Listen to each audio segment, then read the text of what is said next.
Pouvez-vous nous faire le point quant au traitement proposé pour guérir les patients atteints par le coronavirus? Alors, ce qui est très important dans le traitement, et qu'on commence à comprendre, et on commence à comprendre pourquoi il y a des embranchements qui ont été choisis qui n'étaient pas raisonnables, c'est qu'il y a plusieurs phases dans la maladie. Maintenant, on la connaît bien, cette maladie. Surtout nous, il faut reconnaître que, là, vous voyez, il y a quelques chiffres que l'on a là.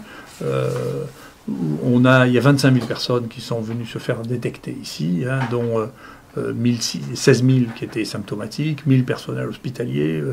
Les taux de positivité ont culminé jusqu'à 22%. Actuellement, on voit bien que ça diminue parce qu'il n'y a plus que 5-6% de positifs. On a fait maintenant plus de 6000 sérologies.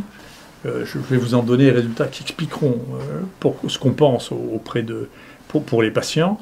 On a testé aussi les personnels exposés. On n'a que 3% de personnes qui étaient exposées ici à l'IHU qui ont des anticorps. Donc la protection et les mesures qui ont été prises ici pour ne pas être contaminés sont très bonnes parce que c'est l'équivalent de ce qui se passe dans la population générale. Donc les gens qui ont travaillé ici avec nous n'ont pas été plus exposés.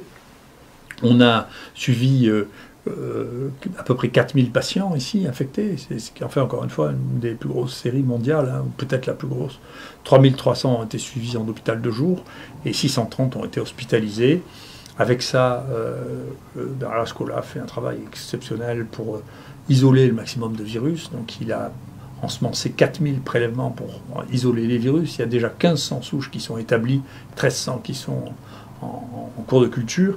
Nos amis radiologues, le service du professeur Jacquier, s'est lancé d'une manière très très très rapide dans la pratique des scanners à basse dose qui sont meilleurs que les radios du thorax et qui n'ont pas l'irradiation des scanners traditionnels. Il y en a près de 2000 qui ont été réalisés. On trouve, c'était très important parce qu'on trouve des lésions pulmonaires chez les gens qui apparemment ne sont pas symptomatiques. Donc dans cette période où on a le virus et on dit vous n'êtes pas symptomatique, si vous faites des scans low dose, on trouve dans plus de la moitié des cas qu'il y a des lésions pulmonaires. Les Chinois avaient trouvé ça, nous on l'a confirmé. Et puis bien sûr, sur le plan de l'électrocardiogramme, je vous parlais du risque de l'hydroxychloroquine, mais on a fait 7500 électrocardiogrammes ici qui ont été regardés et validés par nos amis du service du professeur de Haro, qui est un professeur de cardiologie, spécialiste du rythme cardiaque. Avec ces virus, on a séquencé 434 génomes, je crois que ça fait le double de tout ce qui a été réalisé en France par ailleurs. Il y en a 309 qui sont analysés pour montrer ce qu'il existe de spécifique. Et puis pour les médicaments, on a fait à peu près 1400 dosages d'hydroxychloroquine et 500 d'azithromycine pour, bien entendu, évaluer la concentration des médicaments, comprendre de temps en temps pourquoi il y avait des échecs, et puis surtout éviter qu'il y ait des problèmes de surdosage, bien sûr, parce qu'il faut être attentif. Donc ça nous amène à maintenant réfléchir sur le traitement. Maintenant qu'on sait ça, et en particulier nous, cette expérience considérable que nous avons avec une base de données de 3500 personnes, il y a plusieurs stades à la maladie. Il y a une première période que nous, on a l'habitude d'appeler la période d'incubation, qui est entre le moment où le patient est en contact, attrape le virus, et le moment où il est symptomatique. Dans cette période-là, la seule chose qui est, c'est le virus. Et on l'a vu, y compris, les gens parfois ne se rendent même pas compte qu'ils ont le virus. Parfois, quand on les réinterroge, en particulier les jeunes, ils disent « Ah oui, mais quand même, j'ai eu un moment, si on leur pose la question, où je ne sentais plus les odeurs. » Et ça, c'est un très bon signe, parce que parfois, c'est le seul signe chez les jeunes, qui ne sentent plus les odeurs. Mais si on fait des scanners, à ce moment-là, on risque de trouver des lésions. Donc ça, c'est la première période. Et puis ensuite, il y a la période clinique, dans laquelle les gens sont malades, tous ont de la fièvre, c'est les manifestations les plus habituelles. Là encore, c'est le virus qui est la cible, à ce stade-là.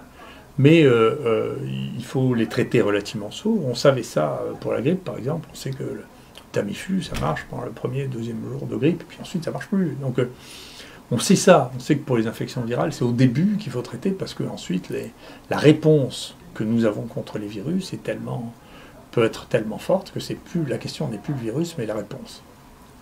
Et au fur et à mesure que les choses se dégradent, eh bien, il n'y a plus de corrélation entre le nombre de virus, ce que nous on appelle la charge virale, et la sévérité. Et au contraire, à la fin, il n'y a plus de virus. Dans les gens qui sont près de mourir ou qui sont en réanimation, il y a très peu ou plus de virus. Donc il y a une vraie évolution de la maladie, qui est d'abord une maladie virale, ensuite qui devient une maladie où il y a à la fois les virus et la réponse immunitaire, et ensuite c'est plus que la réponse immunitaire qui est un problème. Et puis ultérieurement, même quand ils sont guéris, on a l'impression qu'ils sont guéris, et là, il y a un autre risque encore qui est celui de fibrose pulmonaire plus tardive qui fait que les poumons ne marchent plus du tout, alors que on pensait les patients guéris. Et donc à chaque phase correspond une phase thérapeutique. Donc pour pouvoir traiter les gens au début, moi je crois, j'ai toujours dit qu'il fallait traiter les gens au début, les détecter, les traiter. Il faut donner des médicaments qui ont une efficacité antivirale et qui ne soient pas toxiques, parce qu'il y a beaucoup de gens qui sont infectés et la proportion de ceux qui meurent est très faible. Donc il y aura une mortalité à la fin qui sera de 1 ou 2% si on prend toute la population des gens malades. Et donc on ne peut pas donner des médicaments toxiques dans une population qui a un risque. Le risque est trop important par rapport aux bénéfices attendus. C'est une des raisons pour lesquelles, d'ailleurs, des médicaments comme le Redemsivir ne peuvent pas être prescrits pour ça, parce que leur toxicité est trop grande. On voit l'étude qui a très vite disparu du site de l'OMS, mais l'étude qui a été prise dans le New England montre que la toxicité, ou les études qu'on connaissait, parce qu'il y a quand même eu des essais avec la Redemsivir contre Ebola, qui ne marchaient pas d'ailleurs, qui montraient bien la toxicité. Donc la toxicité fait qu'on ne peut pas donner ça à une maladie qui au début est bénigne. Donc il n'y a pas de place pour ça. On peut donner des médicaments qui sont anodins par ailleurs. Donc c'est la raison pour laquelle les Chinois aussi, quand ils ont commencé à voir... Écoutez, il y a la première étude qui a été publiée de toutes sur la sensibilité du virus, et les Chinois disaient, il y a d'un côté il y a la chloroquine, de l'autre côté la Redemsivir, on va prendre la chloroquine parce que c'est pas toxique, c'est pas cher et que c'est disponible. Ce qui était un choix qui était raisonnable si on pensait qu'il fallait traiter les gens au début. Donc ensuite, les choses s'aggravent. Quand elles s'aggravent, et là, c'est la réponse immunitaire qui devient importante, et il n'y a plus de virus. Et donc c'est là non plus, il n'y a pas besoin de Redemsivir, il n'y a pas besoin d'antiviraux à ce stade-là, puisque les antiviraux ne marchent plus, il n'y a plus de virus. Le problème, c'est la réponse immunitaire à ce stade-là. Donc il reste une place, probablement, pour l'hydroxychloroquine, qui est un modulateur de l'immunité. C'est comme ça qu'il a été utilisé. Donc pour revenir sur l'utilisation de l'hydroxychloroquine, la chloroquine, c'est des médicaments incroyablement utilisés. Je ne sais même pas comment les médias ont pu devenir fous autour de cette histoire. C'est une vraie folie déconnectée de la réalité. C'est des malades. Il suffisait de s'adresser à n'importe quel médecin pour savoir que le Plaquenil est anodin et qu'on donne ça aux gens. Il s'est vendu en 2019, avant la crise, 1,2 million de boîtes de Plaquenil, ce qui veut dire 36 millions de comprimés de Plaquenil. Personne ne parlait d'accident cardiaque ni de rien, d'où 36 millions. Et d'un coup, il y a les gens qui découvrent que c'est un produit toxique, que c'est épouvantable. Mais c'est complètement délirant. C'est la Bible de médecine. Pour les gens modernes, c'est sur Internet et c'est up-to-date qu'on a sur un abonnement, donc auquel il y a plus grands spécialistes mondiaux. Si vous regardez à torsade de pointe, c'est même pas mentionné les antimalariques. Donc c'est bien possible qu'il y en ait eu quelques-unes. Cela étant, ça représente une importance médicale telle que c'était même pas dans les livres. Et d'un coup, ça devient un truc qui arrive tous les jours.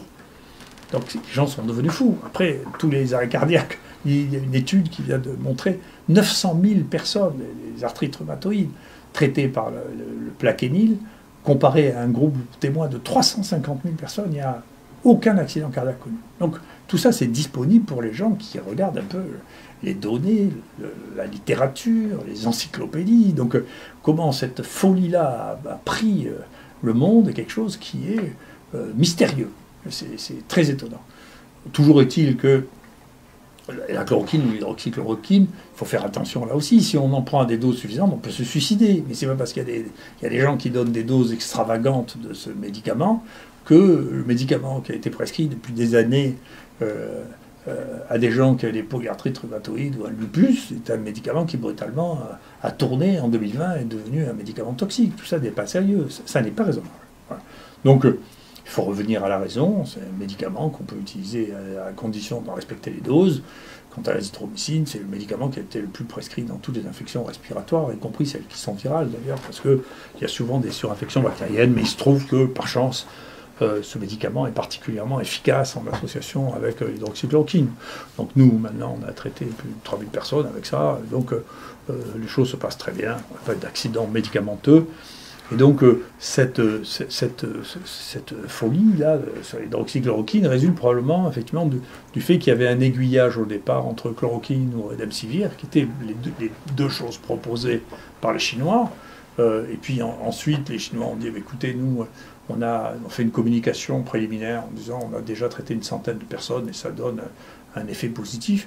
Et pour moi, toutes ces choses étaent assez simples. Donc comment ça a pris une ampleur pareille, qui est de dire, écoutez, on a des gens qui sont malades, il faut les détecter, il faut faire une PCR pour les détecter, et puis il faut leur donner le truc qui semble marcher chez les gens qui sont les seuls au monde à avoir une expérience. Et puis voilà, on va voir ce que c'est. Nous, on a rajouté l'azithromycine parce que l'azithromycine marchait sur d'autres virus ARN et que l'azithromycine est le traitement recommandé dans la pneumopathie. Et puis voilà, il se trouve que ça a eu un effet tout à fait remarquable. Donc on continue comme ça, comme beaucoup de gens d'ailleurs, et encore une fois, beaucoup de médecins dans le monde ont utilisé ça, plus de la moitié qui ont été confrontés à ce problème ont utilisé ça. Donc si vous voulez, je crois qu'au bout d'un moment, il faut revenir, il faut que la raison reprenne ses droits, là, et que on arrête de considérer que le médicament qui a été découvert il y a 80 ans et qui est utilisé depuis est devenu toxique en 2020. C'est quelque chose qui laisse vraiment avec des doses pareilles.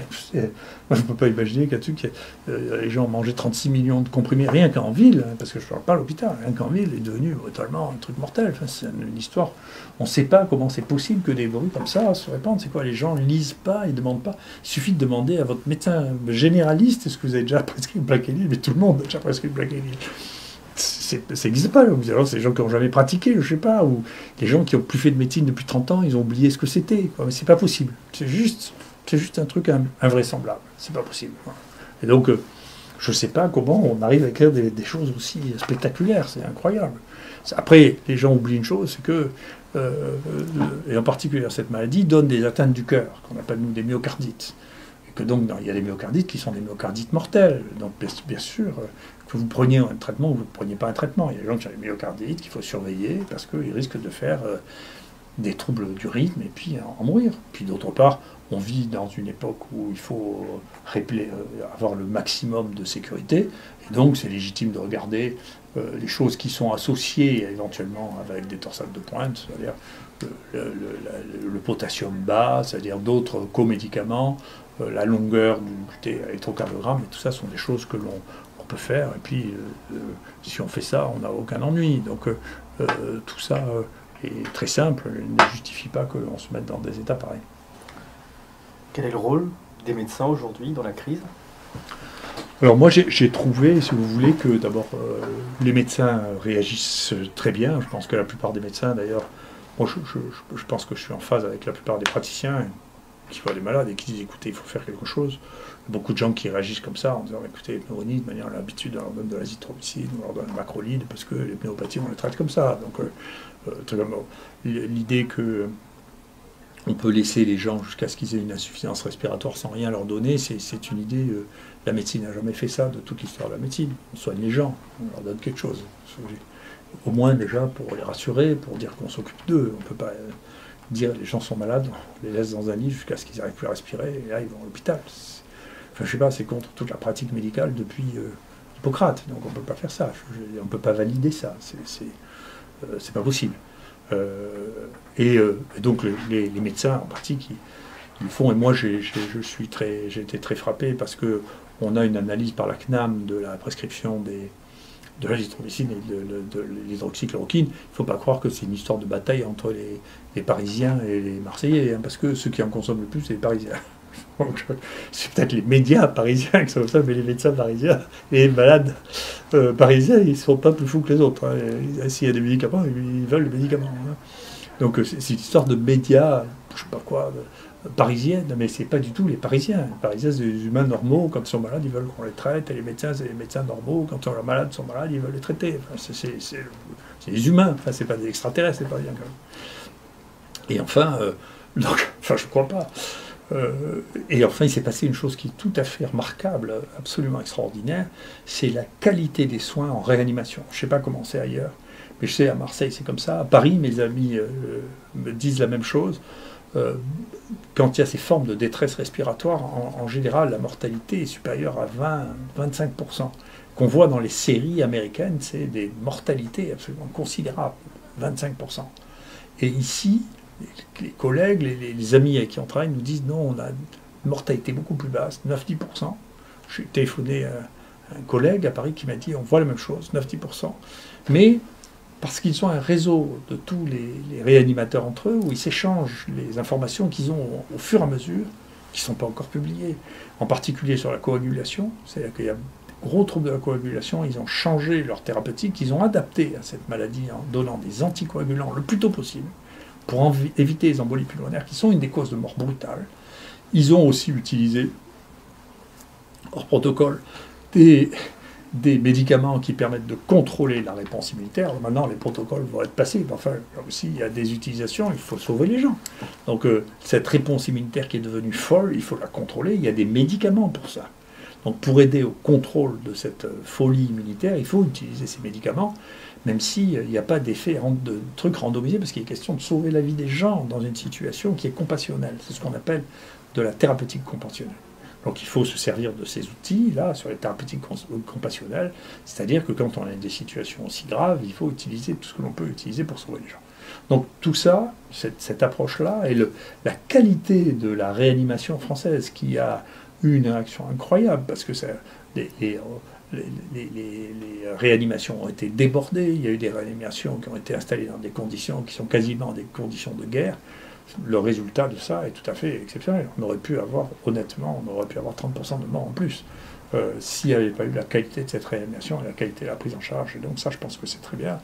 Et que beaucoup de gens ont été sauvés parce que la qualité de la réanimation, quand on était à ce stade-là, a été extraordinaire, qui n'était plus un stade virologique. Voilà.